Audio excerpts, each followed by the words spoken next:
So ito na sila guys. Ayan sila magkasama. Halos magkasing laki na parehas, no? Practice show. Tapang nyo. Kakasabungin ka ng manok dyan. Diyan ka pa sa harapan niya nag-practice. Ikaw talaga. Ito yung barako natin. Ayan yung sinasabi ko sa inyo may flaking. Alam niyo yung ibig sabihin ng flaking guys? Yan yung batik-batik sa likod. Ayan o. Yung mga batik-batik na itim. Ito yung matanda na red bar. Ito matanda guys. Akin yan, no? Ito. Anak to ng kulay puti ko. At saka ng red velvet ni Zoom. Yo, what's up sa inyo lahat sa buong mundo? At ngayong araw, nagbabakbak pa rin ang aking muka. No? So, ignore nyo lang yan. Dahil magre-review tayo ngayon ng dalawang red bar.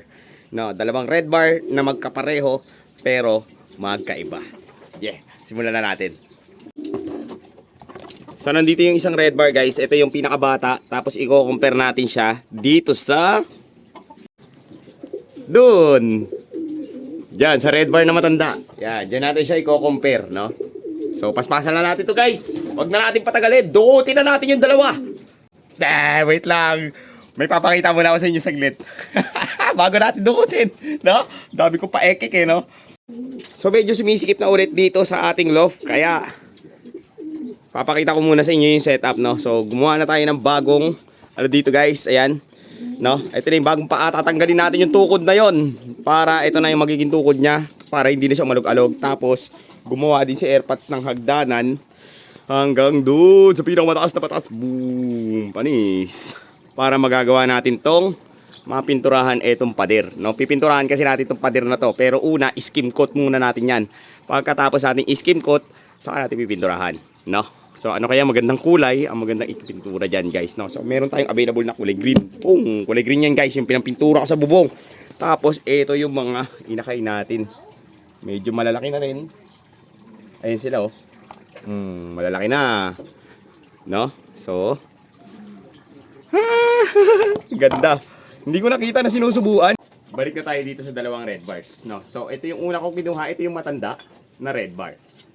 So yun guys siya. Ito siya. So lalagay muna natin siya dito kasi medyo mailap itong ibon na to. Tapos kunin natin yung inakay. Ayun siya. Tapos ito naman yung inakay na red bar. No? So ito silang dalawa. Yan. Yung inakay pwede natin sa labas lang. No? Tapos ayun yung matanda. Ito matanda guys, akin yan, no? Ito, anak to ng kulay puti ko at saka ng red velvet ni Zoom.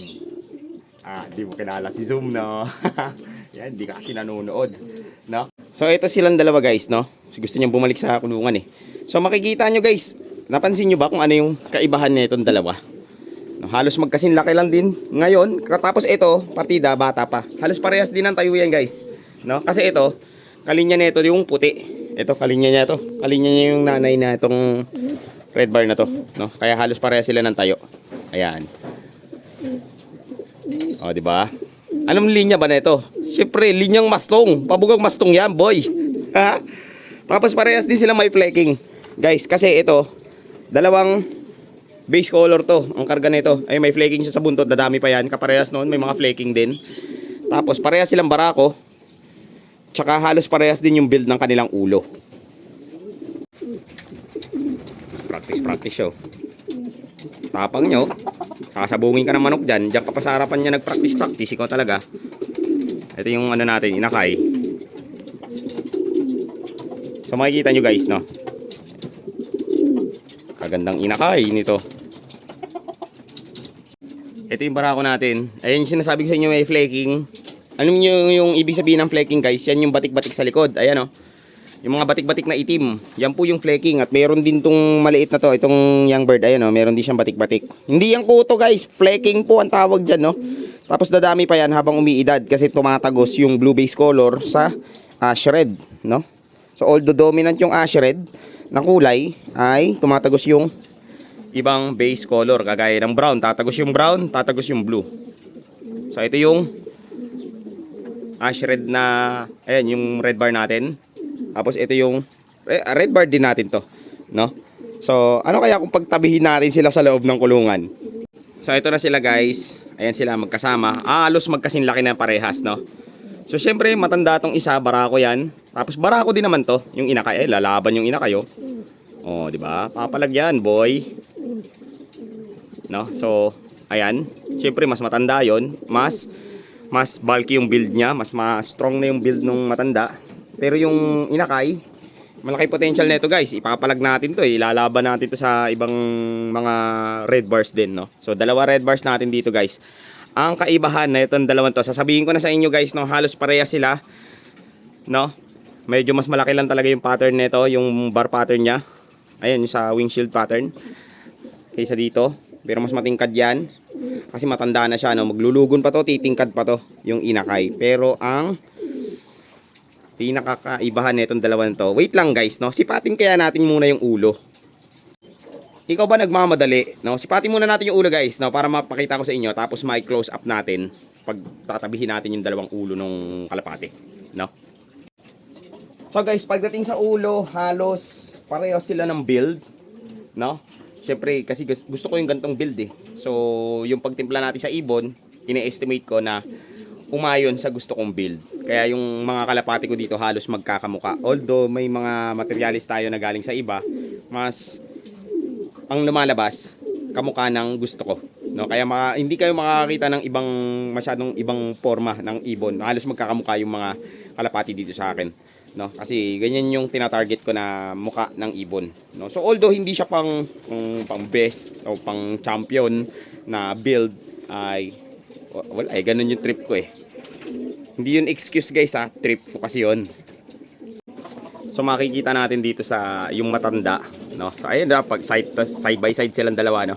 Nakikita natin sa ulo ng matanda na medyo mas maiksi siya ng konti, mas maiksi yung wattle niya, mas maiksi ng konti din yung tuka niya. Samantalang itong sa mas bata naman, ayan nakikita nyo, medyo mas mahaba ng konti yung tuka niya at mas mahaba din yung ilong, which is improve na kasi yung ginamit natin na materyales at mas improve na yung ibon na itong bata, no? Tsaka bata pa yan guys, magde-develop pa yung ulo niyan. Hindi ko lang alam kung mag-e-exage siya or hindi. So sana umubra yung genes ng nanay niya na makontrol yung pag-alsa ng ulo, pag-alsa ng ilong, tsaka yung pagkapal masyado ng tuka, no? Sana hindi masyadong maging sobra para controlled na natin, no? So far yung build nung dalawang ulo ng ating mga red bars. Ha! Bago tayo magpatuloy guys, gusto ko lang ipakita sa inyo, good news na naman tayo dito, no? Sisingit ko lang saglit, ha? Eto guys, so naaalala nyo to, hatch na yung inakay nila, ayun, no? Ayan na, nakita nyo yung ulo, ayan, no? Ayan na yung inakay nila, ayun, boom! Actually, hindi nila inakay yan, yan yung kapatid nito. Kapatid nito yan. Nito, kapatid nito, no? Ayan, kapatid nitong inakay na to, ayan, ito. So siya, ang kapatid niya yun. Yan, so ito, no? Balik ka na sa loob, balik ka na dyan ka na muna sa loob. Mamaya na kayo ng practice. Kasi pinang-sitter ko itong dalawa, no? So, alright, balik na tayo sa red bars. So, eto na guys, eto yung red bar na inakay natin. So, makikita nyo guys, tingnan nyo maigi ha, yung leeg. Yung leeg nito guys, ito ang standard ng kulay ng ash red. Kinakailangan kasi dapat yung leeg ay kulay ash. Kulay abo. Although medyo mapula-pula pa ng konti, no? Pero halos kulay ash na. So, ipapares lang natin ito sa blue bar para mabawasan natin yung pamumula, no? Makapag-produce tayo ng standard na ash red. Yung standard ng kulay guys ha, iba pa yung standard ng structure. Standard ng kulay pa lang ng ash red. Ash dapat ang leeg, ash ang ulo, ash ang leeg, ash ang windshield. Ito guys, makikita nyo meron pa siyang suti na pamumula ng konti dun sa kanyang windshield pattern, no? So punta tayo sa matanda. Ito yung matanda guys. So makikita nyo guys, yung leeg niya mapula, no? So hindi siya standard, unorthodox siya na red bar. Mapula ang kanyang leeg. So makikita ninyo yung ibang kaibahan ng kulay ng leeg niya tsaka ng windshield. Tingnan yung windshield niya, kulay ash. Yung ulo niya kulay ash, pero yung leeg niya mapula. Dapat po yan ay kulay ash din. So ito yung kaibahan netong nauna natin na red bar. Ito yung matandang red bar guys, no? So 2 taon na ito mahigit. At ayan yung kulay niya, nakikita natin. So yun guys, no? So naipakita natin, explain ko sa inyo kung ano yung kaibahan at saka yung pagkakapareho nitong dalawa. Ito tsaka yung bagong inakay natin na red bar. At saka yun lang yun guys, no?